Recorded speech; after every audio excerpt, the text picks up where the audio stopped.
pergunta de fundo que responderemos com o evangelho de hoje é sobre uma certa tendência de uma autonomia na espiritualidade, ou seja, teoricamente seria uma espiritualidade feita por si mesmo, de tal modo que não se nega a Cristo, mas se toma de Cristo somente aquilo que interessa, deixando de lado todo o resto.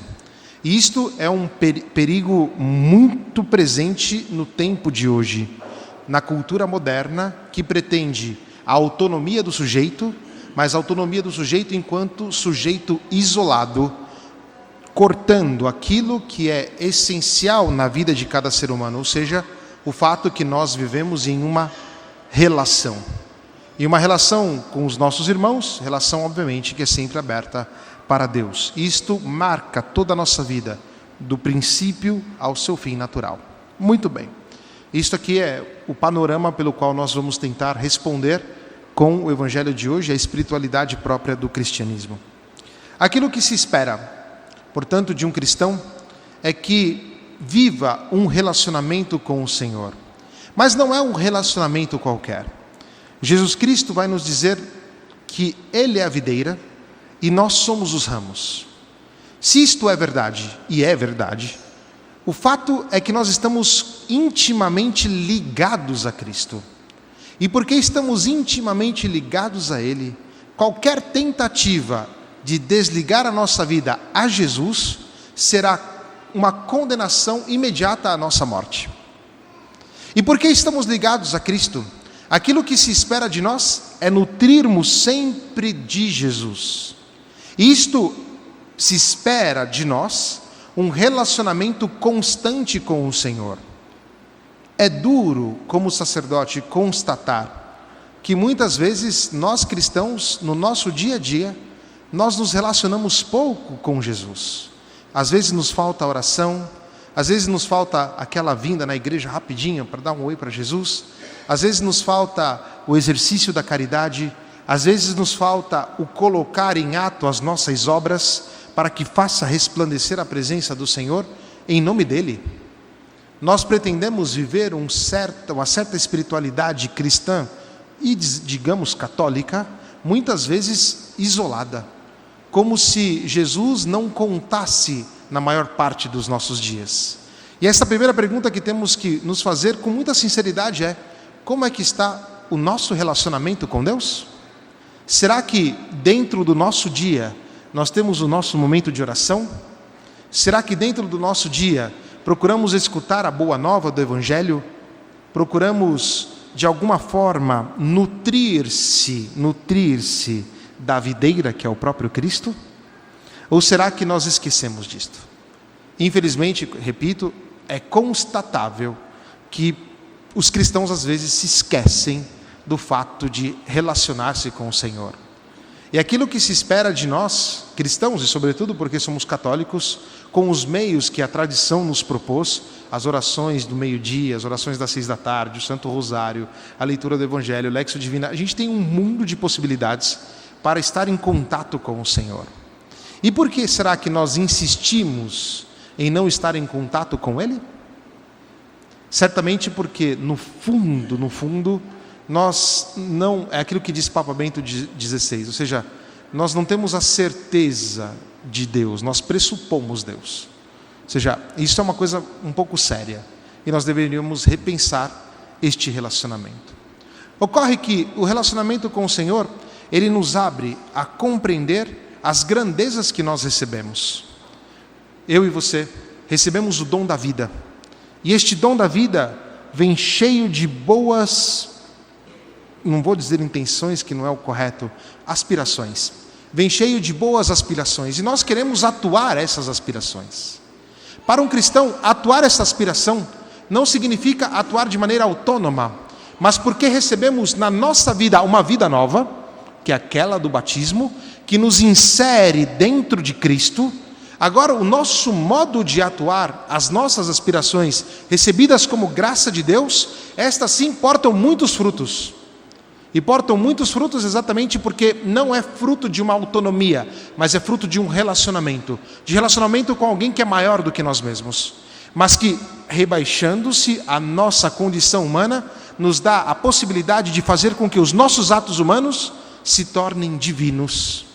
E assim, o nosso relacionar-se com o criado, partindo do relacionamento com Deus, será sempre frutuoso. E frutuoso porque faz ver o mundo, ou faz ver ao mundo, o fato de que Deus está presente. E o que Deus utiliza? A sua vida e a minha vida. E, portanto, as nossas grandes aspirações na mão de Jesus Cristo são sempre superabundantes, elas dão muito fruto. E seria estranho a um cristão que não desse fruto. Seria estranho a um cristão que não tivesse a capacidade de uma vida moral, não moralista, mas uma vida moral, incapaz de dizer algo para este mundo que vive dentro das trevas, que quer a todo custo cortar aquilo que é próprio do ser humano, ou seja, a capacidade de relacionar-se. Portanto, o que se espera de você, meu irmão, minha irmã, o que se espera de mim, é que a partir do relacionamento com Cristo, sejamos capazes de dar ao mundo este grande fruto, que é perceber no nosso modo de ser, na nossa presença, a presença de Deus, a presença de Cristo. Mas interessante que Jesus Cristo vai nos dizer uma outra coisa. Nós estamos ligados a Ele, mas o Pai é o agricultor. E aí nós temos que pensar do ponto de vista agrícola.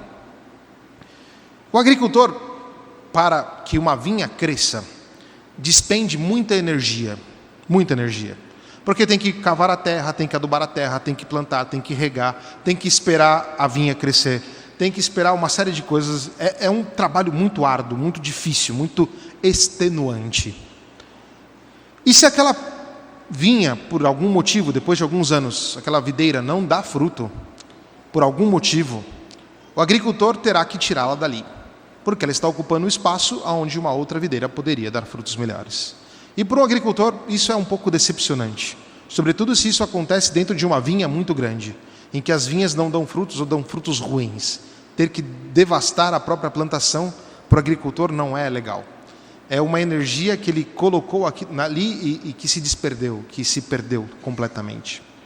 Mas antes de que o agricultor corte a planta, eu não sou do mundo agrícola, né? Eu penso que aqui, acho que poucas pessoas têm esse contato com o mundo da poda, o mundo da jardinagem, enfim.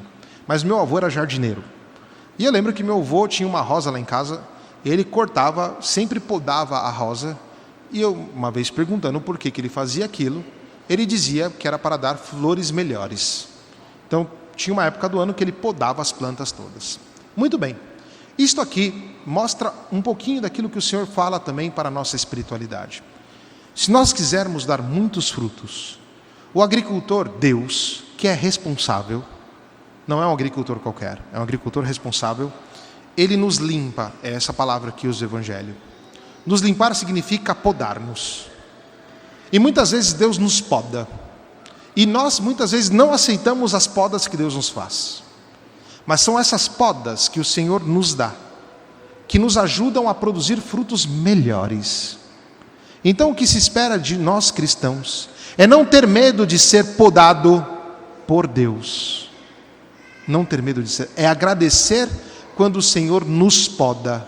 E quando o Senhor nos poda, quando nós passamos uma humilhação, quando acontece um revés, um viés na nossa vida, quando nós pensamos que o caminho era aquele, mas na verdade o caminho era um outro. E tudo isto que acontece conosco são modos em que Deus nos ajuda a estarmos mais enxertados na videira, que é o seu Filho Cristo, e tanto mais produzirmos frutos melhores. Portanto, as ajudas de Deus muitas vezes parecem não ser uma ajuda, porque realmente podar uma planta é desconfortável e chega até a ser feio, porque depois que a planta é podada, você olha para a planta, ela parece muito estranha, mas depois de um tempo ela refloresce, ela dá mais ramos, ela se torna muito mais bonita. E Deus, quando pretende alguma coisa para nós, nunca pretende para o nosso mal, Ele pretende sempre para o nosso bem, ainda que o nosso modo de pensar limitado não consiga compreender. E aquilo que nós temos que hoje pensar é estar atentos às podas que o Senhor nos faz. E tantas vezes o Senhor nos poda constantemente. E aí o que nós fazemos? Nos revoltamos e deixamos Deus de lado. É o contrário. Se Deus te poda, agradeça e procure estar em uma relação melhor com Ele. Porque é a partir desta relação, passando sempre pela videira que é o Cristo, é que nós vamos começar a ter uma vida muito mais portentosa, uma vida muito mais frutífera, uma vida que vale a pena ser vivida. E aqueles que são os desejos que estão enraizados no nosso coração, como graça de Deus dada por nós, se tornarão realidade, e uma realidade atuada de modo superabundante. E aquilo é que se espera de você e de mim. E a santidade é exatamente isto, ou seja, ligados ao Mestre, ligados a Cristo, produzimos frutos e estamos sempre felizes. Mas precisa ter uma última ideia. O fato de estarmos ligados a Cristo não é somente para os dias de hoje. Nós estamos ligados a Cristo porque nele recebemos uma vida que não acaba mais. Às vezes nós esquecemos que o nosso modo de ser e viver, ele está tendente para a eternidade. E não podemos perder a esperança de que o céu existe e que nós estamos caminhando naquela direção. Muitas vezes nós queremos somente garantir as coisas neste mundo, que não é de tudo errado, mas não pode ser resumido a isto. Nós somos chamados a produzir estes frutos, e estes frutos devem gritar na nossa vida eternidade. Ao ver você, meu irmão, minha irmã, no relacionamento, por exemplo, com seu esposo, com a sua esposa, ao ver os nossos filhos que vão para a escola e que procuram se esmerar nos estudos, ao ver você lá no seu trabalho, na sua profissão, que procura dar o melhor daquilo que você tem, ou seja, em todos os nossos atos, nós podemos comunicar o eterno. E com os frutos que hoje, a graça de Deus, porque ligados a Cristo, podemos atuar. E é o que se espera de cada um de nós. Por isso, no dia de hoje, pensemos, como está o nosso relacionamento com Cristo? 2, pensemos como estão as podas que o Senhor nos faz. Será que estamos atentos e agradecidos?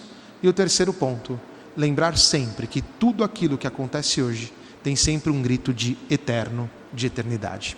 Que Maria Santíssima, que disse para nós, fazei tudo o que Ele vos disser, nos ajude, e que possamos, com grande alegria, viver um relacionamento profundo com a videira, que é o próprio Cristo.